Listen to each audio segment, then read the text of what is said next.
要是对方全力滔天呢？啊，周老汉全力滔天？他有点理解不了魏慎脑子里都在想什么。那就把他拉下来啊。婉娘啊，你醒了吗？该用晚膳了。哎，来啦！自不让魏昭出门后，饭菜都是端进屋里来用的。惠娘一个劲儿地给于听婉夹菜，于听婉手里的碗很快堆成了小山。她埋头吃得很香，从来不浪费粮食。惠娘含笑又给月山夹，谢谢婶婶。然后像于听婉一样埋头吃。惠娘看着于听婉，又看向月山，满意极了。再过几年，婉娘和阿郎有了孩子，一定就是现在这样。她看向以后孩子的爹，哎呀，阿郎啊，你怎么一口都没吃啊？魏昭垂眸，手里捏着勺子。不同于以往的发呆出神，姑娘方才的话如一道利剑，重重地捅进了他的心口。那无心又狂妄的言辞，他不该当真的，怎么又被于听婉牵着鼻子走了？他的命低贱，死了就死了。可要是他死了，顺伯公府的屈辱，父亲的惨死，再也没法沉冤得雪。他真的可以吗？阿郎见他没有反应，惠娘很是头疼。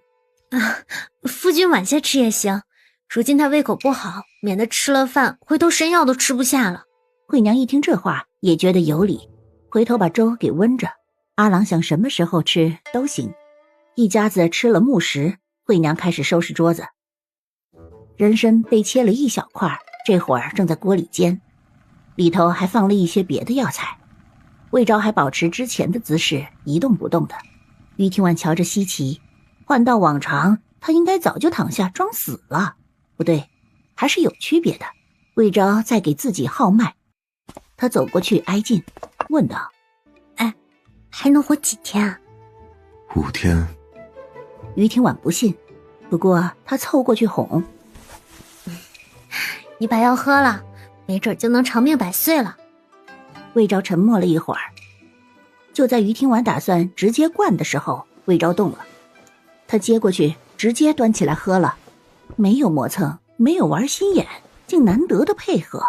于听婉都愣了，说话都跟着结巴。你以后都能像刚刚那样就……不知道，让我想想。他得好好想想，至少在想通之前不能出事。娘要出门。哎呀，要死啊你！一大早晨吓死个人。这个继女儿，她是看一眼就生恶。哼，村里出了事儿，我和你爷的确要出门躲躲。怎么，你还不让了？一个出嫁女，管得倒挺多的啊！长辈的事儿，轮得到你插嘴吗？怎么着，你难道也想跟着？切，开什么玩笑！把你那心思歇了，我就明摆着告诉你了，我们是绝技不会带上你的，又不是我生的，我管你死活。这对周琴来说简直是噩耗，她还等着刘媒婆倒霉呢。哼，这都回来多少天了，也不见姑爷来接，你可怎么办才好啊？哎呦，可怜家儿的，在娘家只有被舍弃的份儿，这在夫家也不被待见。他要是休了你呀，你可怎么活呀？啊，亲娘你呢，就和你那早死的娘一样，注定苦一辈子。周琴火冒三丈，但怕打草惊蛇，没有骂他是荡妇。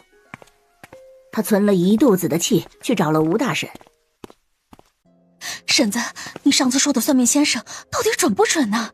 我那后娘都要跑了，他对我防备，这些时日虽在一个屋檐下，可压根没让我近身呢。他虽恨这个后娘，可也做不出来故意害其小产以达目的的事。可这会儿显然是被气得没有理智了。刘媒婆说他什么他都不在意，可说他娘就是不行。我最瞧不得他那副张狂的模样。要是实在不行，我去钱大夫那里要点堕胎药，直接弄在饭菜里，他肚子痛流了血，这事情也就兜不住了。也不可，你疯了，你还有一双儿女呢，你要开药，钱老头不问清楚他能开给你啊？刘寡妇她不守妇道，又被野男人搞大了肚子，这事儿啊，说破天都是他该死。等这事情一暴露啊，迟早有的人收拾他。下药是会被留下把柄的，可别把自己搭进去了。周家的事儿啊，就是浑水，你好端端的去搅他做甚呢？婉娘，姑娘抬眸看过去，就瞧见吴大婶气喘吁吁朝她这边跑过来。哎呦，昨儿外头传你遇险，可把我给唬着了，好在没事儿。我就知道你是个福大命大的孩子。这到底是怎么回事啊？那刘彩英估摸着这2天都要走了，李正都给开了录音保证了，你不是算过他得完蛋吗？这可是生了别的什么变故？婶儿是信你的，可这不实在急了吗？他要走，那周老汉呢？哎呀，自然是一起走了。别的不说，他对这个公爹呀，是一直孝敬的。于听完拧眉，总觉得有什么被他一直忽略了。哎呀，这也是怪事儿啊！想想没人管，哪里用得着录影呢？要么去镇县，要么也是出城。可我也从没听说过他们家有亲戚住那儿啊。哎呀，也不知道是打哪儿冒出来。我猜啊，8成是那刘彩英啊随意捏造的。吴大婶想法和周琴一致，都认定刘寡妇是借着机会出门堕胎。于听婉没有想到这2人竟这般大胆，走亲访友是假，只怕是跑出去生孩子才是真。这对公媳真是有够阿杂恶心的。哎，婉娘，想啥呢？怎么不说话呀？他们不会好过的。即便他没有想好怎么发泄昨日的怒火，可他还能让这2人离开西林村吗？于听婉心事重重，拖着沉重的步伐回了魏家。刚回屋就对上魏昭淡漠的眼，电光火石间，他眼里掀起了滔天巨浪，被他忽略很久的事彻底有了答案。第一次见魏慎，于听婉就看到了和他成亲的画面，那是未来。后来瞧见他在新县令的安排下照顾魏慎，那是前世。乍然出现的画面总是太过零散，把他也弄得晕头转向。那有没有可能，他一直认为的前世周家公媳丑事被暴露，其实在未来？所以这个奸还得我亲自安排着抓。不过亲手把周老汉的肮脏揭露，让他成为人人喊打的过街老鼠，再想想法子，让他彻底翻不了身，也怪解气的。我有些苦恼。怎么？于听婉惆怅不已，他如何在这2人耐不住寂寞踏上苟合的情况下及时杀过去呢？这个时间点得把握好。我没经验啊，怕弄巧成拙。那都说是捉贼见赃，捉奸见双。那周老汉和儿媳有不可告人的奸情，如果是你会怎么做？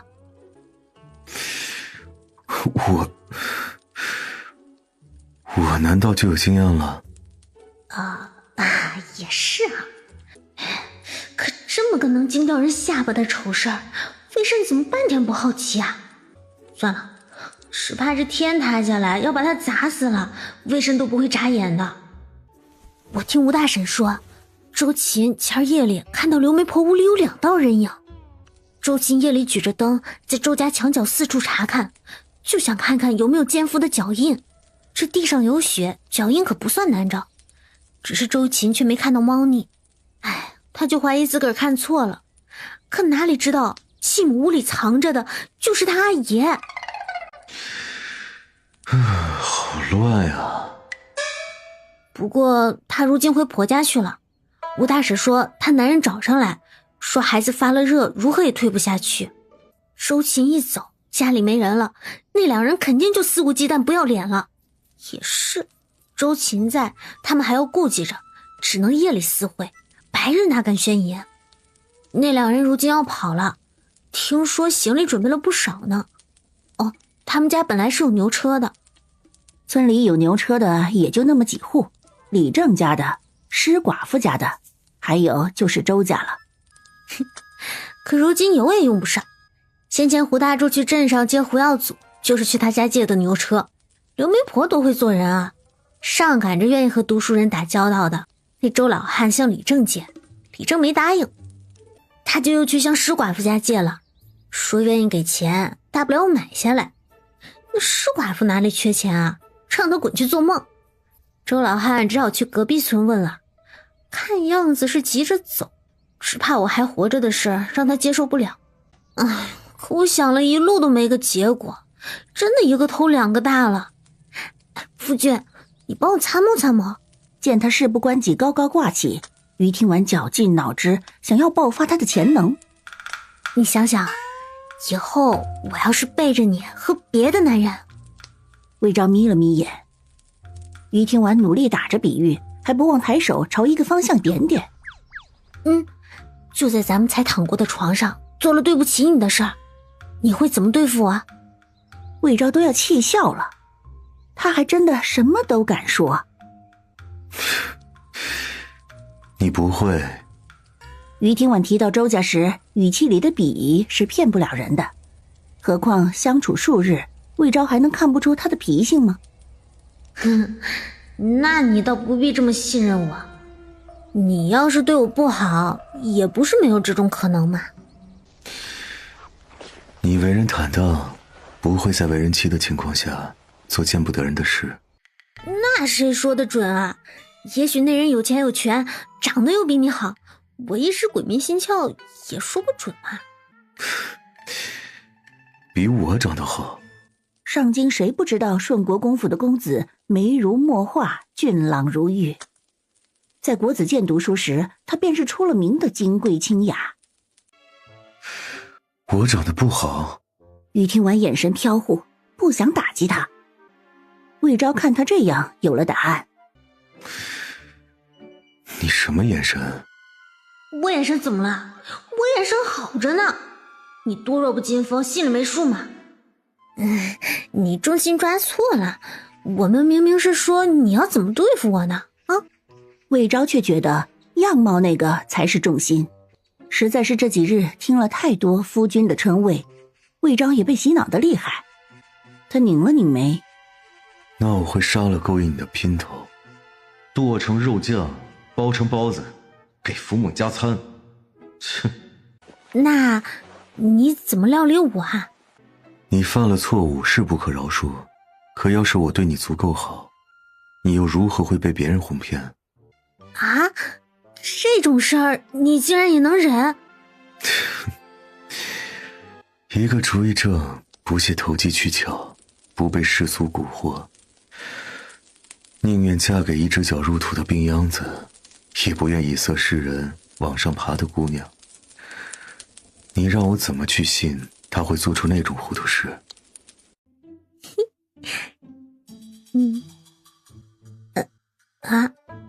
就没了。哎呦，你继续啊！魏慎这张嘴总是气人，今日倒是难得，他没听够呢。德行和教养，除了夫子指点之外，便是家中耳濡目染，可见你爹娘把你教得极好。于听完愣在原地，已经很久没有听到有人说爹娘好的了。他听到的永远都是舅舅舅母养你不容易，你要孝敬他们。明明魏昭语气淡淡，可姑娘蓦然眼圈一红，分明不过最简单的一句话，可眼前的人知他的不易，言辞没有让他抵触的怜悯，却戳进了他的柔软，竟比那些哄人的花言巧语更动人。我还有很多优点的，比如我会写字。我也会。我不是左撇子，我左手都能写的。理解不了。哎，对了，娘说了该摘柿子了，今年结的果子多，回头得拿些送人，多出来咱们也吃不完，就拿些做柿子饼还有蜜饯。等下你看着，我能背着背篓爬树上摘去。你会吗？不会，我一般都是飞上去的。哼，可拉倒吧。于听婉觉得魏慎一点也不诚实。还有，我骂人也挺难听的。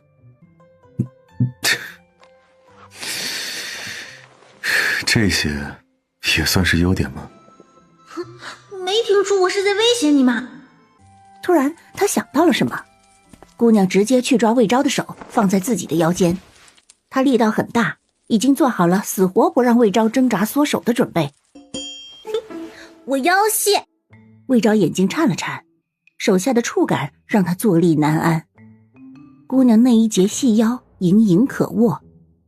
你有意见吗？魏昭嗓音很哑，努力忽视掌下的滚烫。没有。娘，我来帮你。哎，好，那你小心点啊。于听婉手脚并用，胳膊牢牢地抓住上面的树干，小脚蹬着上前，然后滑了下去。虽然上次爬还是5年前，可姑娘自诩灵活，很有自信。于听婉继续爬，继续滑，爬滑爬滑，一连不知多少个来回，于听婉累得气喘吁吁，眼睛都瞪大了。这个咱家的树不太好啊。嫂嫂，我来试试。哎，你还小，你别……他才劝，就看见月山那么矮矮的一个儿，比山上的猴子还要矫健，爬得比他人还高。嫂嫂，我帮你摘。可于听婉来不及感动，他缓缓地转过头去，果然，魏慎在窗前看了不知多久了，他眼里含着几丝玩味，就好像写着2个字：就这。魏昭刚张了唇，就对上了于听婉的死亡凝视。你说呀？他倒要听听有多气人。看，努力在天赋面前一文不值。他面无表情，蹭蹭蹭地跑回去，抵住了魏昭想要关窗的动作。也许真的被锤怕了，魏昭后退了几步，躲过他伸进去的拳头。伤到你了？我也没笑话你。就是觉得姑娘有那股不服输的劲儿。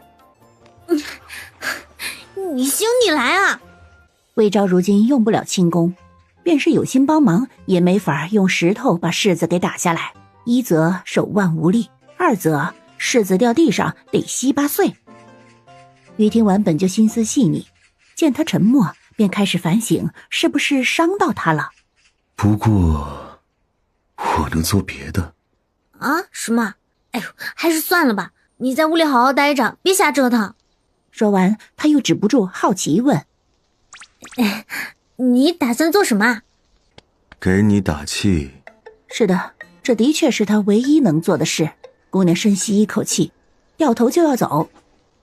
哎，等等。干什么？魏慎，这年头讨到媳妇不容易，你得珍惜。用这个药方去抓药。哎呀，都说了药不能乱吃的。给你的，捣碎磨成粉，煎煮3次，过滤3次，浓汁混合浓缩，可加蜂蜡，熬至膏状。治你的冻疮，效果比你平时涂的药膏好。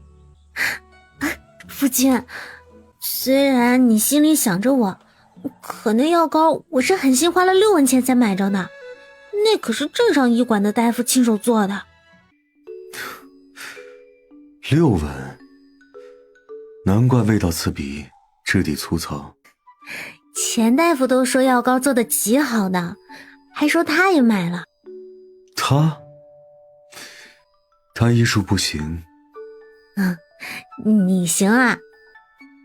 这方子不是我开的，是魏家军的军医研制的。边塞虽不及此处严寒，可为了操练体魄，冬日都要去冰块里冻一冻的。军医为了以备不时之需，就研发治伤寒和冻疮的药膏。魏昭粗粗看了一眼，便记了下来。于听婉不免去想，要是这种人能给魏昭看病，得多好啊！见他不说话，魏昭便说：军医医术精湛，先前我中毒性命垂危，就是他翻遍了名家医书古籍，借鉴前朝朱药王留下的续命古方，商讨数日才列下药方。你中过毒，很严重的？那命悬一线了？差不多，家中棺材都准备好了。可见你命硬，老天都不收你的。听着不像是什么好话。你看，活着多好呀！自从魏昭说了再想想，今儿睁开眼，于听婉就问他考虑的怎么样了。他时不时就列举活着的好处，比如能陪他去镇上逛集市，比如过段时日能一起看捕鱼，再比如出去领养个孩子，就当做两人亲生的。前面的魏昭都明白，可后面的他实在困惑，为什么要领养呢？他是这些年吃了太多苦，所以坏了身子，不好生养吗？嗨，又是他！你没嫁过来前，不是停在咱们家柿子树上，就趴在阿郎窗户下。虽然他也不叫唤，让人听着烦，可这多不吉利呀！你爹好不容易才用棍子赶走了，这咋的又回来了？去！惠娘把乌鸦挥开，就见它扑哧扑哧着翅膀在空中滑翔，最后稳稳地停在了灶屋上方的烟囱上。乌鸦的黑和灶屋的黑融为一体。这乌鸦别这几日都在咱们屋顶上吧？于听婉觉得还真有可能。姑娘灵光一闪，周家后头是有一棵参天大树的，是村里人夏日避暑的好去处。要是爬上去，那还能看不到周老汉往儿媳屋里钻吗？顾不得去洗手，就跑进屋来，把决定告知屋内的人。你要去蹲守？对啊，那也是没办法的，我总不能躲他们床底吧。回头我留意着，只要那周老汉回了村子，我就过去。要是你白日没抓到，岂不是夜里也要在那里守着？不会的，黄昏我就回来。吃个饭再走？这天都要黑了，我走什么啊？吃了饭我不得睡觉啊？再说了，他看到画面抓奸是在白天，魏昭一时间不知道说什么才好。说他积极吧，可他对吃睡更有规划。惠娘在做饭，他就往灶屋钻。天黑了，他沐浴完就熄灯往床上躺。说他不积极吧，又是真的积极，想要撕碎周老汉的情绪都浮现在脸上了。我出门后，你别出幺蛾子啊！周家位置？不远。具体些？咱们家往南经过3家，再往西经过10家，直走绕过8家，再往西5家。外头冷，你不用去。你别闹了，月山还小，我总不能使唤他吧？再说了，要是见了不该看的，多脏他眼啊！没说他。啊，那更不能让娘去啊！不是。总不是你想代替我吧？你还挺敢想啊！外头的乌鸦看见了吗？让他去。这就更离谱了。魏昭视线落在对面的灶屋上，缓缓往上。过来。于听婉毫不犹豫凑近，用手去挽魏昭的胳膊。难得见他主动，不该有的小心思也就冒了上来。怎么着？让我亲下？他还没试过呢，都当夫妻那么久了，别的不行，嘴一个总行吧？你能不能别那么……什么？如狼似虎。说完，他低低说：“不是叫你。”随着这一声落，乌鸦落在窗台，小眼睛滴溜溜地转，小心翼翼地看魏昭，似有讨好。于听婉听着魏慎重复了一遍位置，又叮嘱了几句话，指尖轻轻一指，就见乌鸦骄傲地挺起身板，点点头，嘎了一声，朝外头飞了出去。啊，他能听懂？能，还会学人说话。于听完想到慧娘说的话，猛地看向魏昭。那别是你养的，魏慎，原来你真的不是炊事兵啊！你是不是在军营里头训鸟禽的？不是。魏昭怎么会养巴掌小的东西？是福蒙养的。自从魏昭被慧娘捡回来，乌鸦就一直在附近盘旋，隔几日就要去山里通风报信。魏昭敢肯定，只要他断气不出片刻，身体都还没有变僵硬，就能被福蒙及时的叼到坑里，用土埋上。哎，娘，怎么了？昨儿个我梦见小娘了，她整个人都泡在血水里，她朝我说冷。他是知道的，当年小娘被舅母于氏背回来时，身体早就僵硬了，天气热，尸身都腐烂发臭了，真是可怕呀！当初嫁出去的时候还水灵灵的，这怎么就死了？哎，是呀，你们是没看见，他身上穿的衣服呀，像是从血水里泡过的，那味儿啊，实在是臭得不行啊！听说是被活活打死的。那小娘好歹怀了他们老何家的种，都7个月身孕了，肚子圆滚滚的，怎么他男人下手都那么狠呢？当时姑娘听了，眼里只有嫌恶。她经常能听到谁又对媳妇动粗了，谁又被男人殴打得鼻青脸肿，还得下田干农活。这种事并不少见，可出人命的却是头一回。我实在是难安，夜里头坐不住，就带了一盘柿子，想去他坟前陪他说说话。可是怎么了？我刚回来的路上碰到范婆子了，她说她也不知道是哪儿得来的风声，说那出省后来生的儿子一直没带出门，在外时说是身体不好，年纪也是往小了报的，实则都已经2岁了。于听完猛地一顿，小娘是去年没的，再娶的媳妇儿生的孩子却2岁了。我好恨呐，那个畜生！午夜梦回，他恨不得剥了何家上下的皮，把他们的骨头全都嚼碎了。可何家有钱，家中远亲还在县老爷身边做师爷，说是地头蛇也不为过。何家作恶多端，迟早得遭报应。娘，这人做的孽多了，咎由自取，无不作之自灭。娘得好好的，才能亲眼看着那些人囚首垢面，锒铛入狱。于听完把慧娘扶去榻上，又陪着说了一会儿话，等慧娘面色好看些，便让她睡一睡。怎么了？我梦到你了，怎么回事啊？梦里的你还挺……你还不知道吧？你还挺放浪的。梦境而已，不必当真。于听完怎么能不当真了？就是他很意外，看到的有限，可她也不是什么都不懂的姑娘。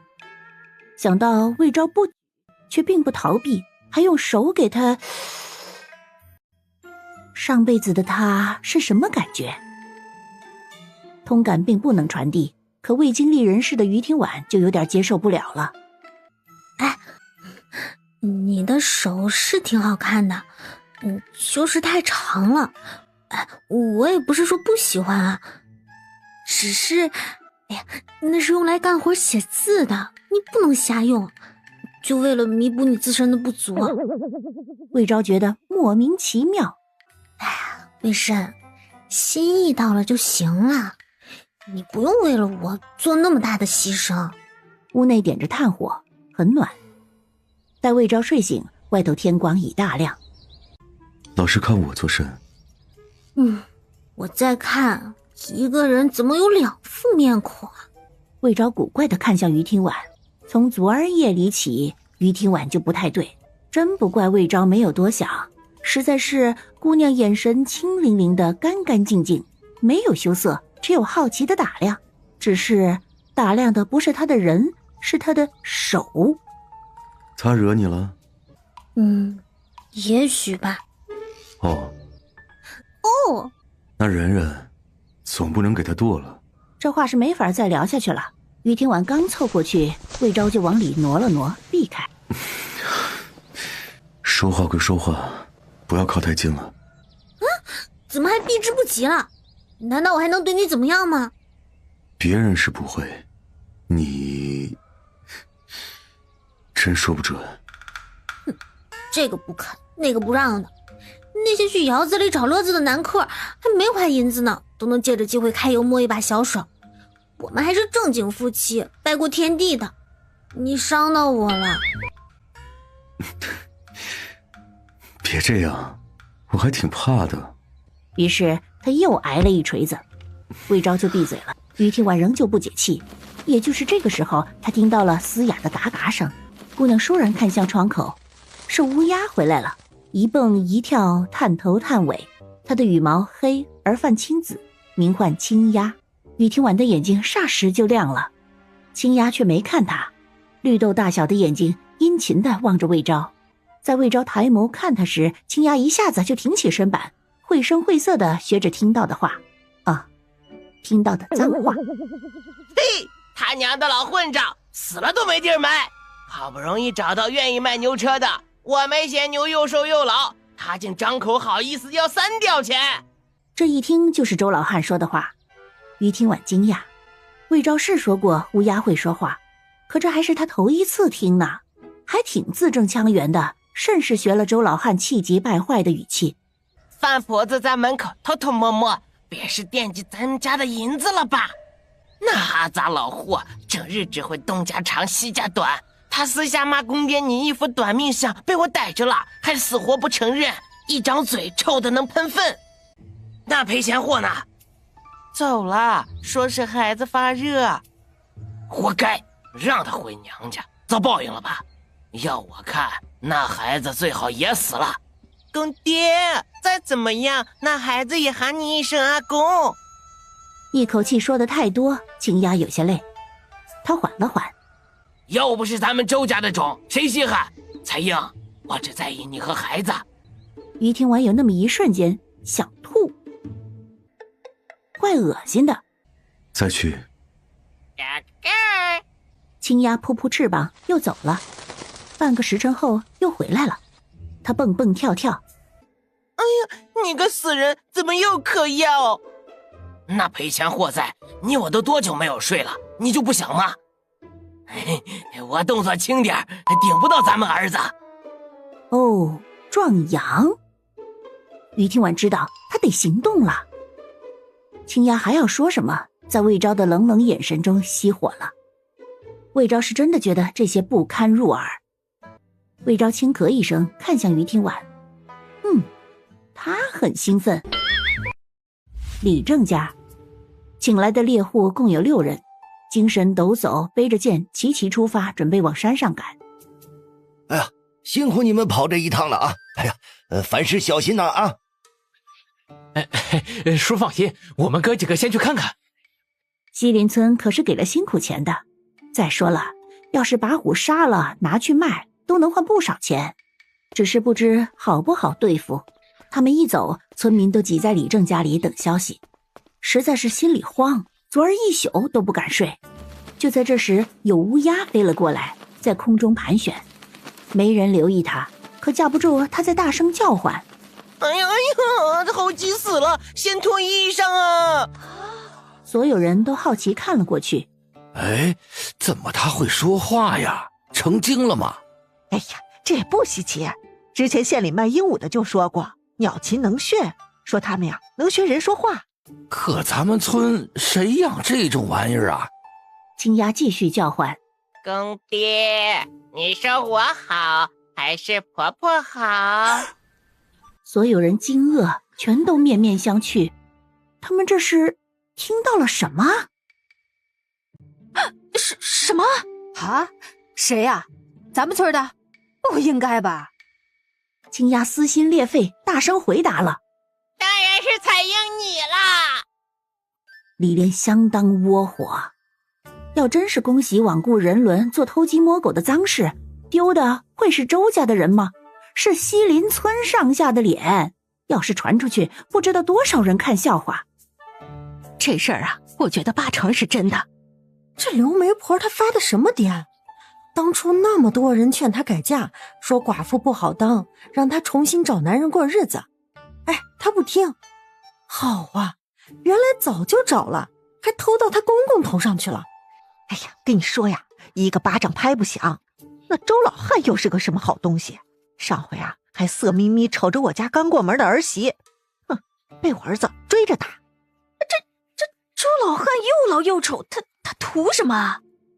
也不知道什么时候搞一起的，真是败坏门风，听着都脏。我就说嘛，这些年他怎么眼角越来越风情？这哪里像是当寡妇的样子嘛？感情是有人浇灌呢。于听婉还没等到走到李正家，就见李莲沉着脸带头气势汹汹地出门，他身后跟着不少村民，眼里全带着嫌恶和八卦的探究。他目光如炬，死死瞪向床上的人。刘媒婆迷离的眼看到他以后，如被泼了冷水一般清醒，吓得直尖叫。周老汉更是个怂货，不知所措地把头扭向一边，瑟瑟发抖。你们，我来前还想着也许是乌龙，绝不能拿这种事情诬赖你们。夫无义，弃糟糠；父无耻，败坏人伦。你们怎么敢的？周老汉，你婆娘有哪里对不起你的？她是操劳过度才生病没的，嫁给你，她就没享一天福。死了你还嫌她？她和你儿子在地底下都看着呢。你爹生前是最老实不过的，他和你娘从没闹过一次红脸，在外也是老好人，热心肠，怎么就生了你这个畜生？哎呦，光天化日的，宫西竟做这种事儿，也不怕遭天谴。我知道周老汉是烂货，哎呦，没想到啊，儿媳妇都不放过。哎呀，看见了没？他屁股顶上的胎记的确像蝴蝶。一句句指责如一道道巴掌，毫不留情地打在两人脸上。哎呀，出去，都给我滚出去！那你说清楚啊，是让我们滚呢，还是让你那公爹滚出去呀？哎呦，看我这说的什么话呀！你刚刚在屋里叫那么大声，这话还能对着男人不是男人，公爹不是公爹的人说的吗？哎，大家都来看看，人家呀做了丑事那么了不得，还要赶我们呢！我呸！两个贱货，还遭天谴！刘彩英这么些年做的恶还少吗？还会怕？哼！范婆子不愧是村里的大嘴巴，战斗力很强。于听完站在门口，提着石头没有进去，他朝墙头高高在上的青鸭招了招手。屋内的李莲一刻都不想待。来人，把他们绑了，押走。我们只是一时糊涂啊，真的，我们。青鸭飞了进来，他冲着刘媒婆深情款款，很大声：“彩英，你把心放到肚子里，村里那一群傻子怎么可能知道你怀了我的种？”哎呦，你胡说，假的，都是假的。是不是？让大夫把脉就知道了。可是不巧，钱老头去秦娘婆娘看诊去了，还没回呢。不过呢，找三墩村的稳婆要一副堕胎药给她灌下，看有没有反应就知道了。刘彩英对上吴大婶笑眯眯的眼，不由后背发凉。我没病没痛，不用你们操心。李莲冷笑，他还会做不了这个主了。他身子往后避了避，寻来绳子的几位妇人朝刘媒婆扑去。等等！这些人手里没轻没重的，把周老汉吓得一身冷汗。他扑通一声跪到地上。我的错，都是我的错。大郎走得早，周家香火都断了。这些年家里不容易，好不容易彩英怀了，我也有后了。求求你们睁一只眼闭一只眼，放过我们吧！我会带他走的，再也不回来了。你们要什么？钱还是田，我们都能给。哼，处置了你们，这些都得充公了，你能给什么呀？哼，行了，绑。刘媒婆见状就知道彻底完了。是他，起初是他逼迫的我。男人死了，我不想跟他受血吗？啊！可公爹力气大，我能怎么办呢？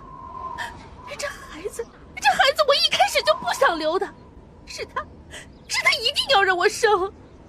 周老汉愕然，他没有想到刘媒婆会说这种话。见李莲都无动于衷，刘媒婆努力眼下慌乱，色厉内荏。你可别忘了，你那俩孙子可都是我给保的媒。我呸！保媒怎么了？你没收保媒钱呢？不知道的还以为李正一家欠了你多大的恩情呢。呸！是常家的2个孙媳都是万里挑一的好姑娘，你是用心了。可我还不知道你吗？那李正家找你相看，你敢随便找人搪塞吗？别以为我不知道。前不久经你撮合的新人才成婚不过半月，那新娘就上吊死了。当初说亲的时候，你拿了脏钱，把那男方一家夸得天花乱坠的，不好的字儿你一个都没提。那云家姑娘欢欢喜喜的出嫁，谁知道嫁过去是当供妻，要伺候兄弟3个呢。还有3墩村嫁去镇上的柳家姑娘，也是你给说和的吧？你还一直在外边吹嘘，都是你的功劳，你的功劳。你把那柳家骗得团团转，说什么镇里人体面有钱，名下还有3间铺面，嫁过去就能吃香的喝辣的。可那柳姑娘如今过的是什么日子？她那男人下半身是瘫的，就连床都下不得，吃喝拉撒都得那柳姑娘照顾。婆家是有钱，可对她格外的苛待。上个月那姑娘决然吞了老鼠药就没了，一桩桩一件件，你便是有脸说我都没脸听。我呸！这么算起来，被你害死的姑娘可不少了。别的不说，咱们村小娘不就是吗？一个村的你也敢下手啊？好歹也喊你一声婶子吧！我要是慧娘，早把你给撕了。说着，他环视一圈。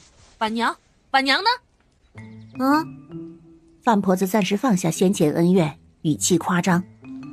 哎呀，这我不得不再提提了。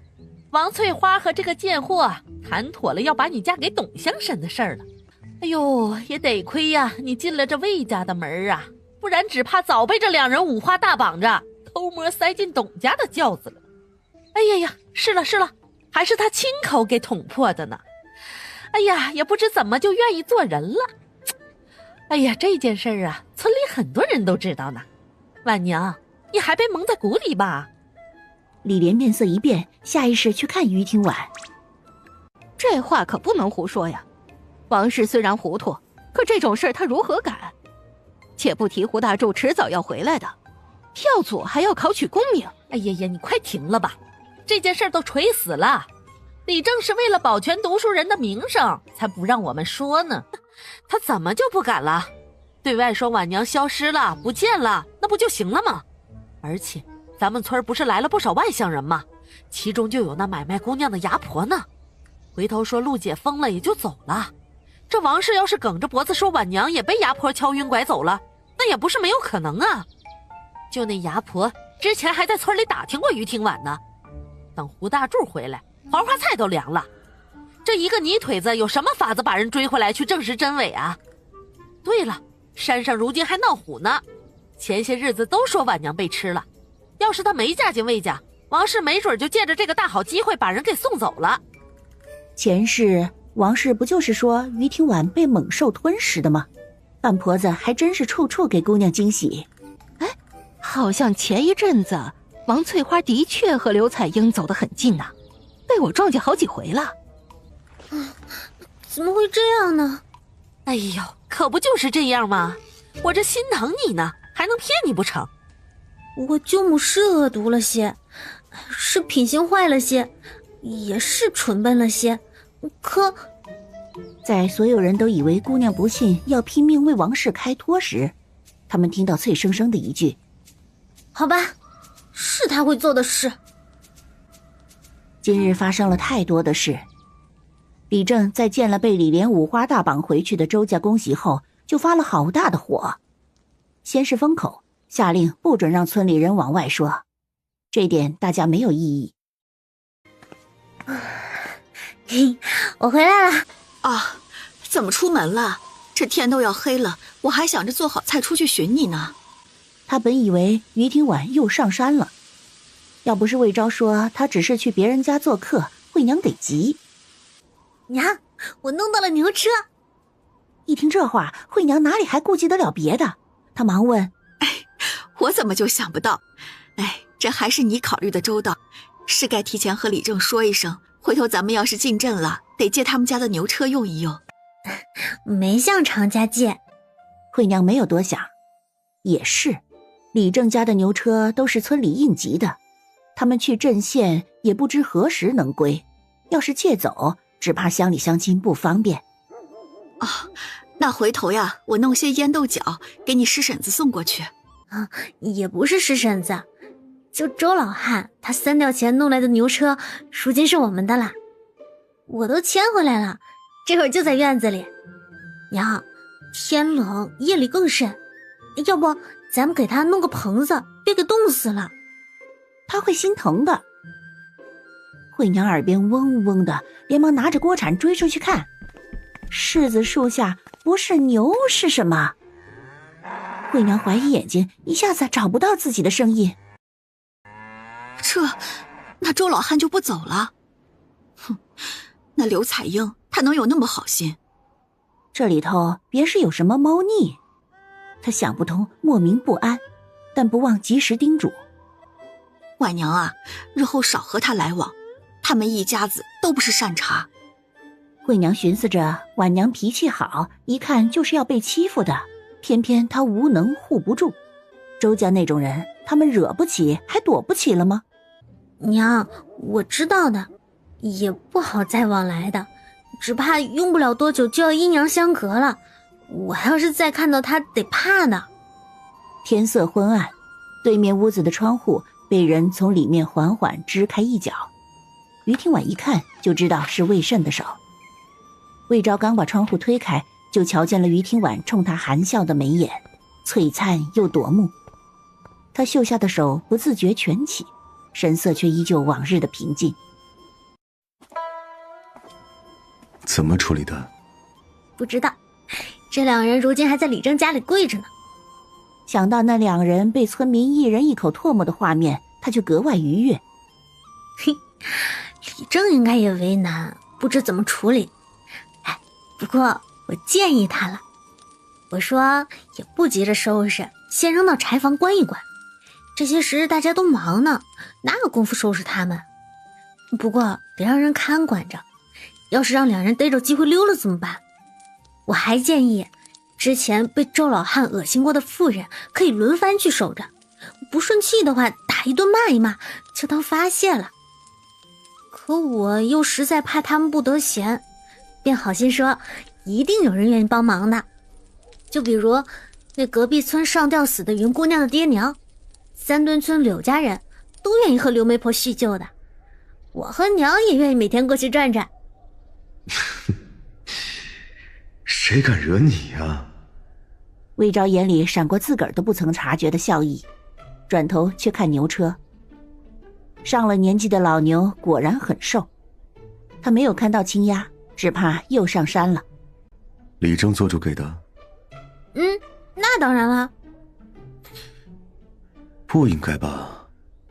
到底是偏远山村，李正眼界窄，行事谨慎，虽看重利益，但不坏，事事以西林村为先。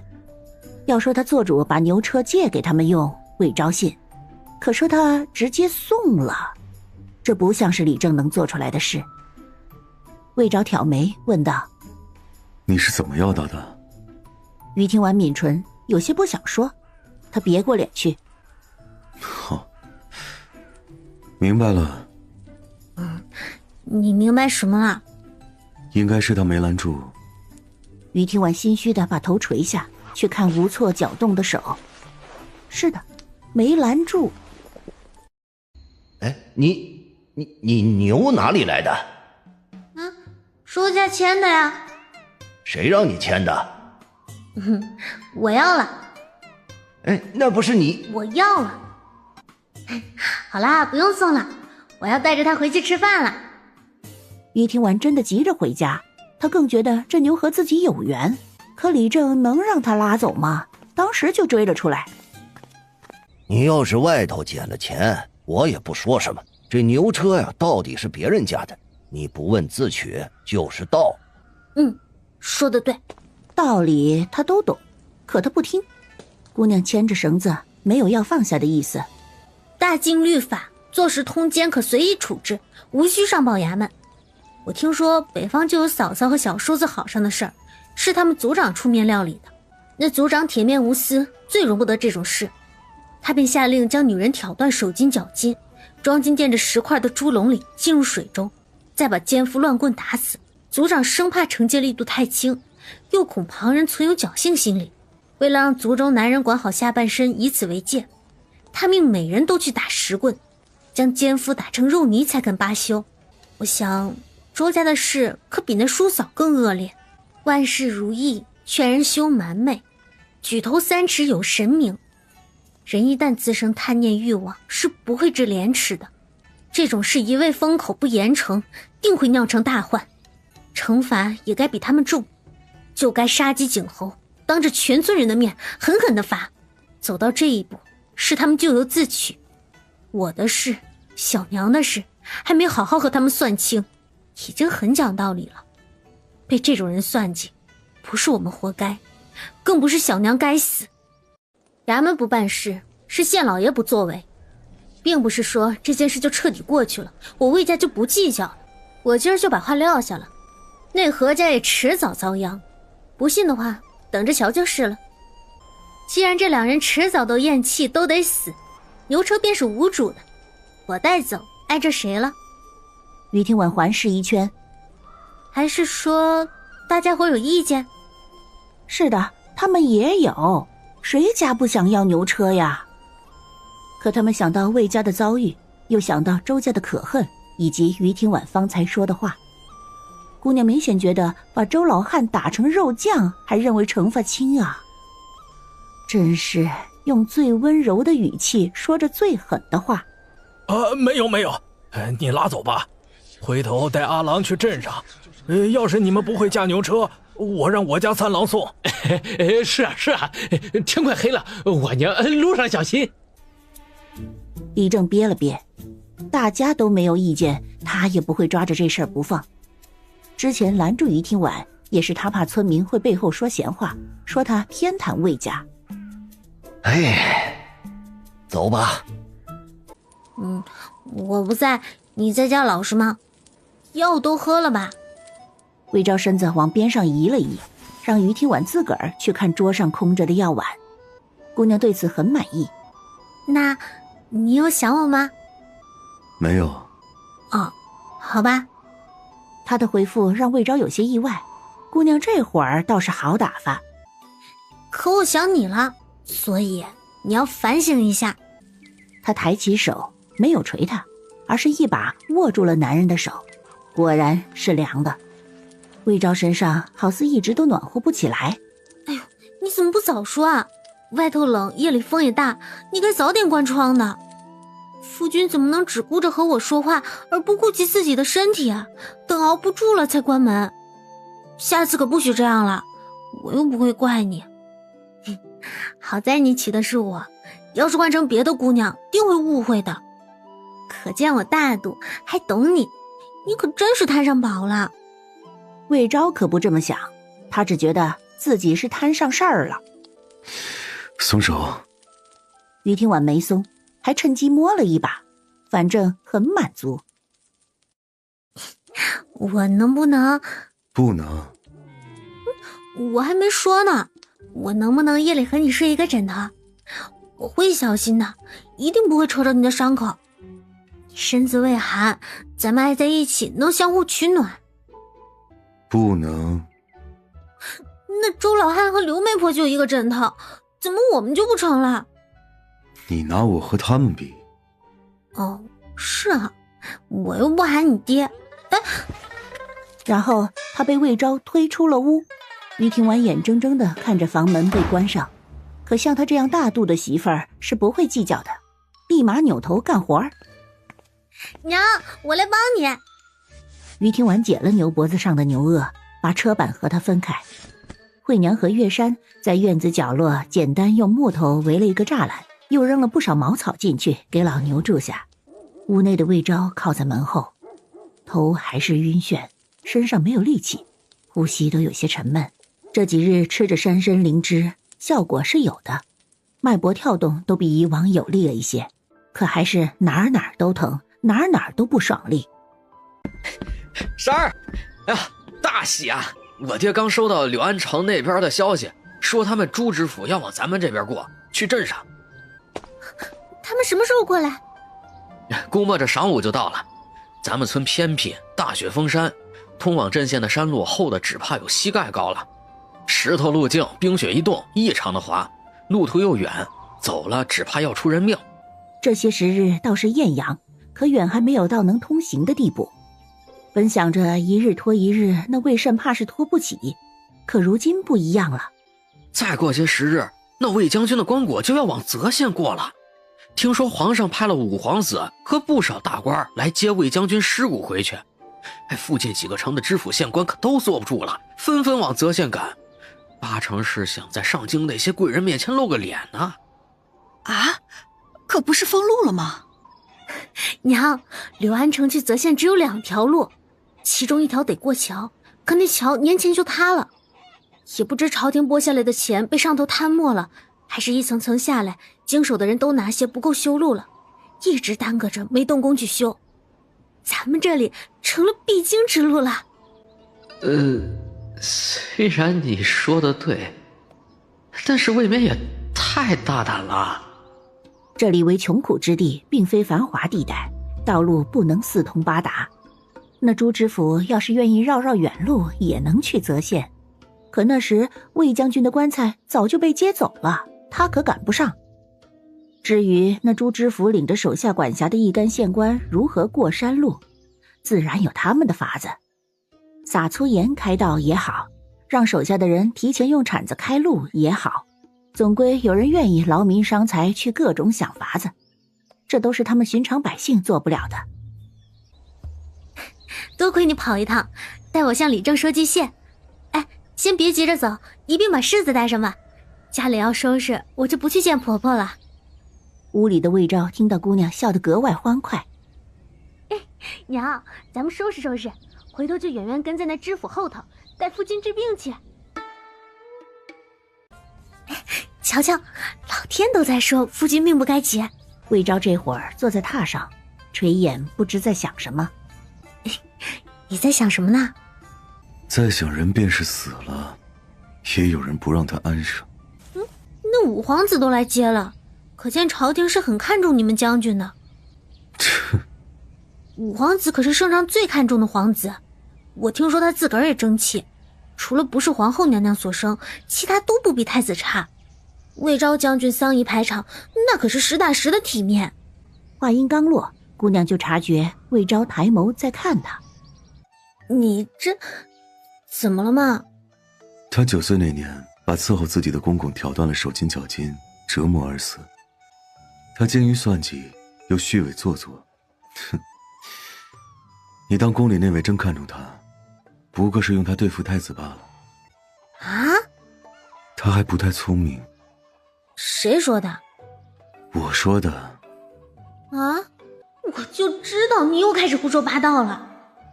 姑娘心思细腻，料定是听他提起魏将军，所以魏甚难受了。夫君啊，我这几日一直很困惑，你当时回来的光彩吗？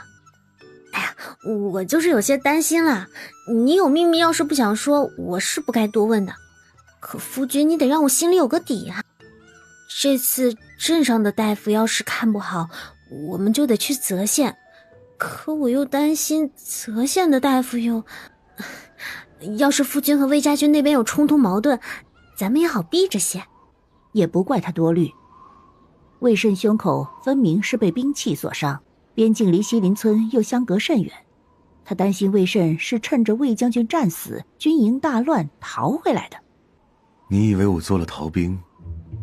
啊，我没有。你有？好吧，我是有。人死能复生，反正咱们也是要去的。回头等魏将军棺椁经过泽县了，我陪你过去给他磕一个，这样你还可以和魏家军的兄弟再聚聚。